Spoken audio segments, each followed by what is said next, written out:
1996లో ఊరంటే జోగుదండి కూడా ఒక ఆడమనిషి ఫోటో పట్టుకుని రిక్షా పట్టుకుని ఊరంటూ తిరుగుతా ఈ చెట్టు దగ్గరికి వచ్చి ఆగి నేను ఇక్కడ వెళస్తానని చెప్పేసి అమ్మవారు పూని నేను ఇక్కడ వెళస్తాను నన్ను నిలపండే నన్ను నిలిపితే అక్కడి నుంచి నేనే చూసుకుంటానని చెప్పడం జరిగింది.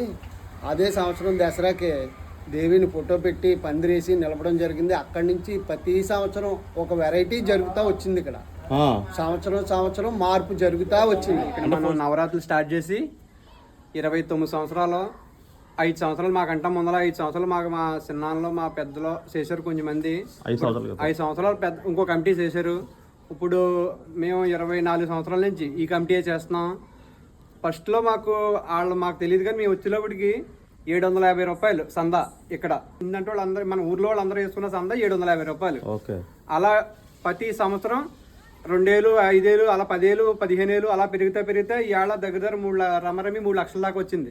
సంబరం చేయడానికి అయితేనో అన్నదానానికి బోల్డ్ మంది డొనేషన్లు ఇస్తున్నారు. నేను డెవలప్ చేసుకుంటూ వెళ్తాను. ఆ తల్లి దయ వల్ల అందరికీ ఆరోగ్య అష్టైశ్వర్యాలు కలగాలని మరొకసారి కోరుకుంటూ మేము ఇలాగా జరుపుతాం.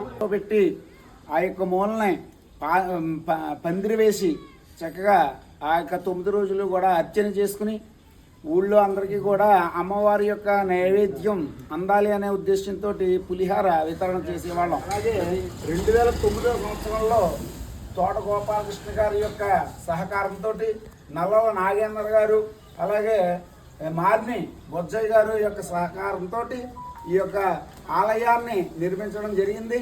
అప్పటి నుంచి కూడా మరింత వృద్ధిగా ఈ యొక్క నవరాత్రులు చాలా చక్కగాను జరగడం జరుగుతుంది.